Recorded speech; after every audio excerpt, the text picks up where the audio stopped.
Donc, les statistiques, première page, c'est de la révision. Fait que quand on regarde une distribution statistique à une variable, donc ce qu'on cherche à connaître, ben, c'est les mesures de tendance centrale. Donc, on a aussi des mesures de dispersion. Donc, nous, on va regarder mesure de tendance centrale, ce qu'on risque d'utiliser le plus. Donc, la mesure de tendance centrale, il y en a trois que vous avez déjà vu l'an passé. On a la moyenne,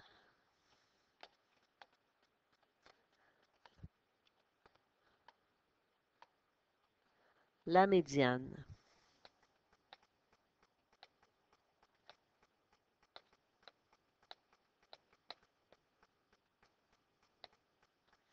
et le mode.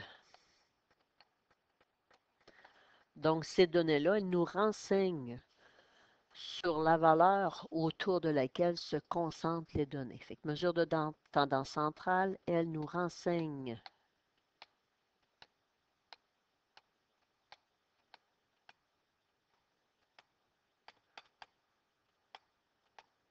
sur la valeur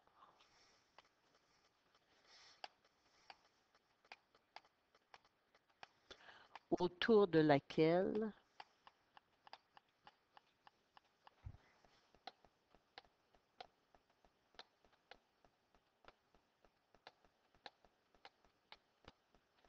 se concentrent les données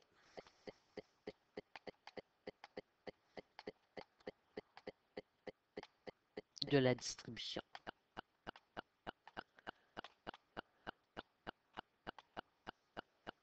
Mesure de dispersion, donc on n'en parlera pas trop.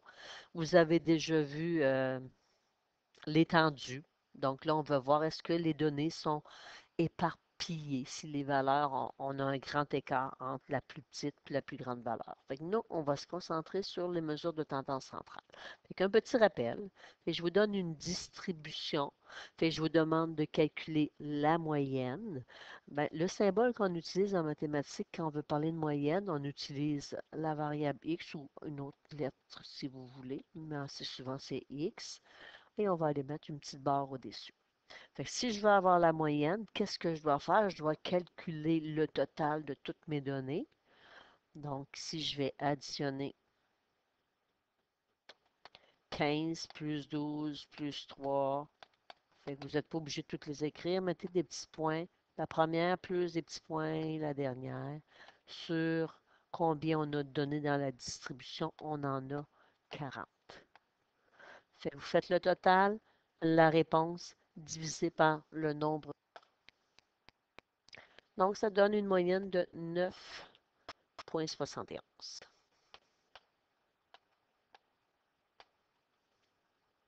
Pour la médiane, c'est la donnée centrale de notre distribution. Sauf que pour faire une médiane, on doit absolument ordonner notre distribution. Donc, allez écrire les données en ordre croissant. Fait que j'ai 3 deux fois, 4, le 5 3 fois, 6, 10, 12,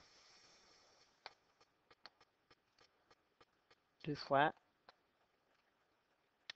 15, 18 et 19, deux fois. Et après ça, vous comptez votre nombre de données. Si vous avez un nombre de données impair,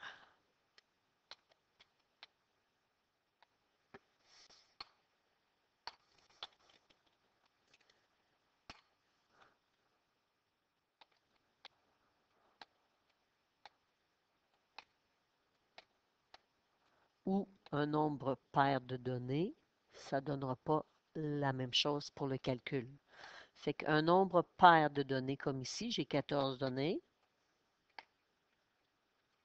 Si vous voulez la médiane, ben vous allez diviser votre distribution en deux groupes qui contiennent le même nombre de données. Fait que j'ai 14 données. 14 divisé par 2, ça fait 7. 1, 2, 3, 4, 5, 6, 7. Donc, entre la sixième et entre la septième et la huitième donnée, c'est mon milieu.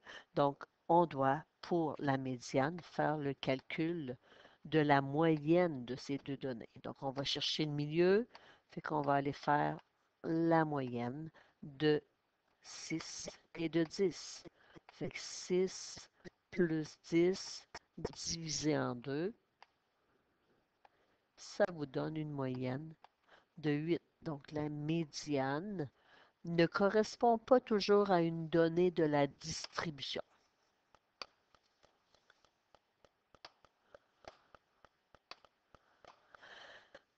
Si vous avez un nombre impair, c'est au lieu d'avoir 14 données, si j'en ai 15, bien 15 divisé par 2, ça fait 7,5.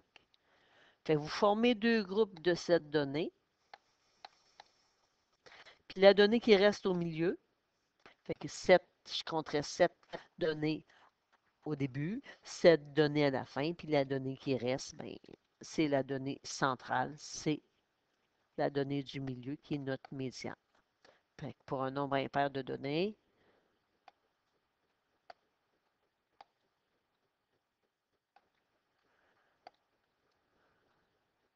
oups,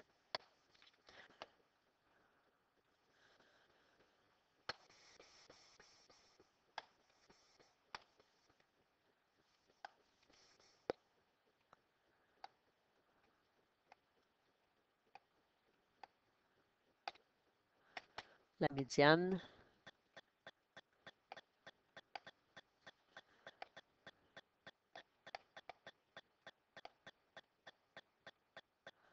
est la donnée centrale.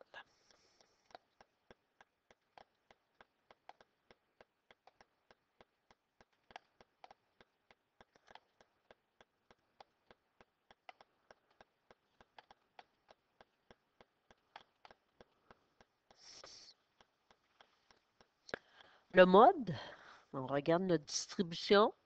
Fait que le mode, c'est là où les données qui se répètent le plus souvent. Fait que je vois ici, là, le 5 se répète 3 fois. Fait que j'ai mon mode, il est de 5. Mais si j'avais eu le 19 qui se répète 3 fois, ben j'aurais dit, ben mon mode est de 5 et de 19. Fait que c'est là où les données qui se répètent le plus souvent.